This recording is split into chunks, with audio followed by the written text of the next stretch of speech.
Hey there, hello and welcome. It's Madeline here, and it's been a while since we've connected, and I'm looking forward to hanging out with you just for a quick live. I was talking to a former client and current friend of mine over the past couple of days, and her situation is one that I thought, oh well, let me share it with the group, right? It's a great topic for a Facebook Live, and I can help her and anyone else who's going through this sort of thing at the same time.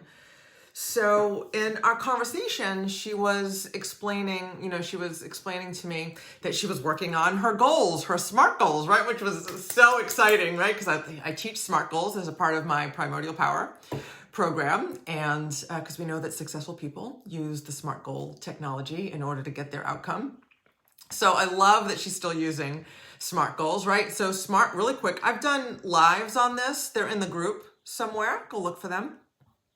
Right, so SMART is an acronym, right? SMART is S is specific, measurable, achievable, realistic, responsible. This is the one that we're going to talk about today. And timed and moving towards what you want versus away from what you don't want, right? So specifically, my friend was looking at is it responsible, right? And in NLP, one of the principles of NLP, or the principles of success that I teach, is that it needs to be ecological, right? That it needs to be, when we endeavor on a project, a goal, a desire, moving towards something, that it needs to be ecological, good for us, right? Good, responsible, healthy for us, and good for others whom it's going to touch, who are important to us, whose lives that the decision or the thing is going to impact.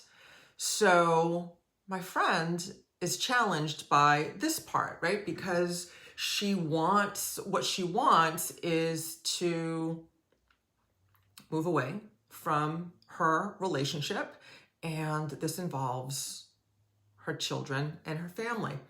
So teenage children and a young adult, right? And this moving away from relationships is one of the most common situations that I help my clients work through, right? Whether it be leaving an intimate relationship like a marriage or a partnership, or leaving a job, right? So for example, I'm going to get back to my friend, right? So leaving a relationship, right? Leaving a marriage, right? Especially at this point in our lives, if you've been married for a long time, there are children, even if they're grown or almost grown, right? That kind of disruption to the family unit can be hard and can be painful. So it would beg the question, is it ecological, right? Is this the right thing for me to do? Is this the good thing for me to do for me and everyone involved, right? My spouse and my children. That's a real question. I can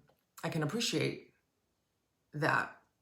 And then there's also a job, right? So you can be in a position where maybe you've been at a company for a long time, and your boss, right, is your best friend, right? I was in that situation.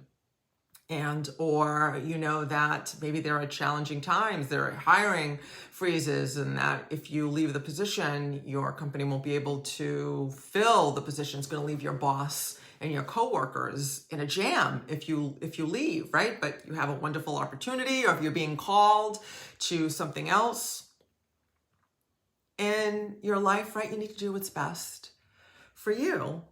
So, and another scenario is, leaving a family member or a friendship, right? That can be, I've helped clients move away from siblings, move away from parents even, and move away from toxic relationships, toxic friendships, right? And I can appreciate that can be challenging and that can be hard. So what do you do, right? Because you want to do what's best for you, but you don't want to hurt the other people that are going to be impacted by your decision. Is it, and I love the question, is it ecological, right? Is my decision to leave ecological? Is it the responsible thing to do, right? Because it's going to cause pain for the other party. And I get that, right? I can appreciate that.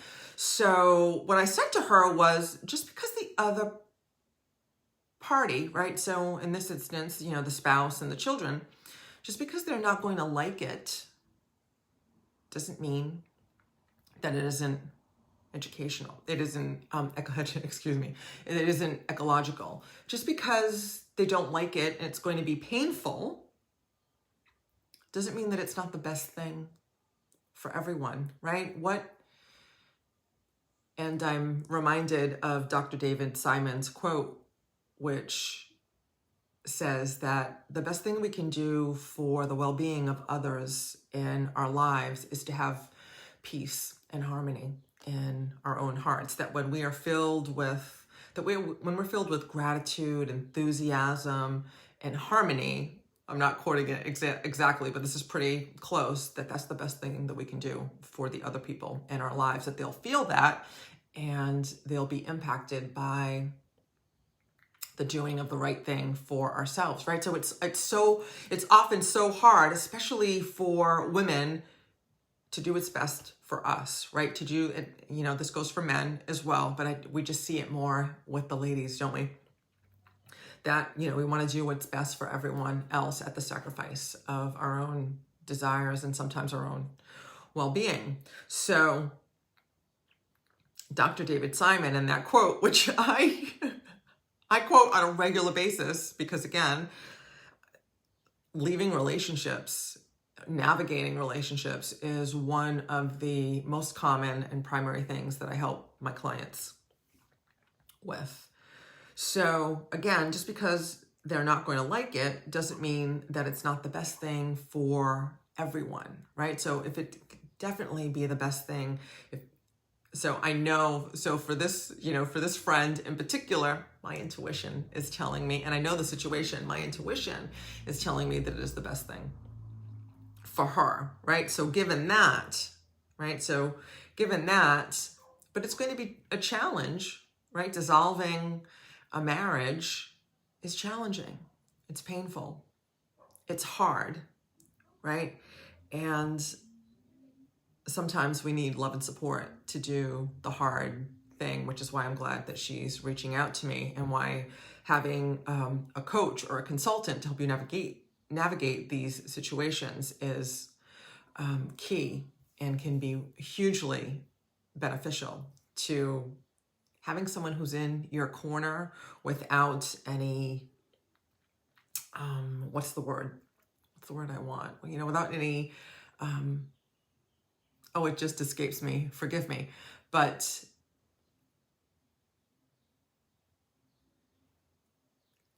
being neutral, not having anything in it for them one way or the other. So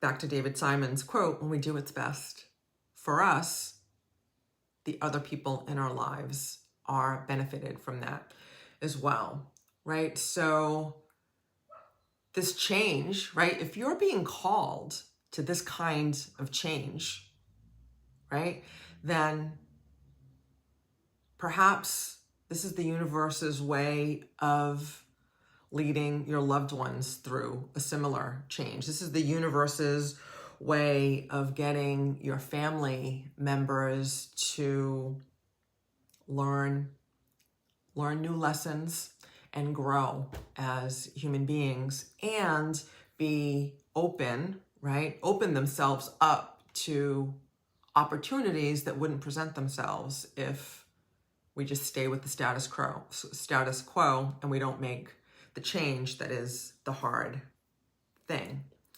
And I also want to make the point that we're not responsible for how other people feel, right? So we're responsible for our own emotions, for our own mind, and therefore our emotions, and that's true of others as well. So when doing the hard things, right? That's not to say that we don't discard the pain and the challenge that will be presented to the other parties. that are going to feel the impact of your decision, but we navigate that, right? You navigate that with love, kindness, and compassion, and you do what you can in order to help them find their way while standing firm in what's important to you and getting your goal, right? Because getting your goal is most likely what's best for you, what's most ecological for you, and what's ecological for you is what's best for the people in your lives, as David Simon's quote reminds us, right? Having peace in our own heart is the best thing we can do for the well-being of others in our lives. And lastly, right, what will, when there are children involved, even if it's adult children, right? Because I know that these children are teenagers and young adults, right? What's the example that you set for them by staying in a relationship that doesn't serve you, right? What would you tell your children to do, right? Follow their heart or do what they think they're supposed to do, okay? So I'm going to leave you with that. Oh, and she also said, I'm going to have to meditate on that. Yes, of course, right? She really, she's such a star pupil. And because it's in the meditation, right? In the meditation that is going to, it's the meditation process that's going to allow us to go within and feel the answers that are within. Because we have all the answers within. Everything that we need is already inside.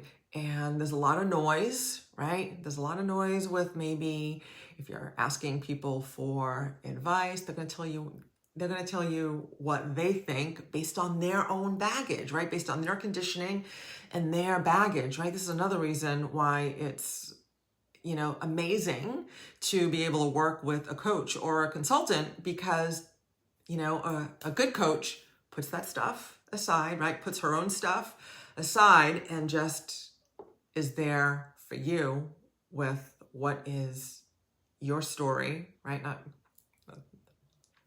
your story, your situation, and what's best for you, and will help you find the answers inside, right? And so meditation is the best way, the most powerful way to quiet the noise, quiet the voices, right? And that, by voices, I mean the ego voice and the voice of the people around you who are telling you what they think you should do, as opposed to, again, a coach, a loving coach and consultant will help you navigate the terrain so you can find the right answers for you inside at this time.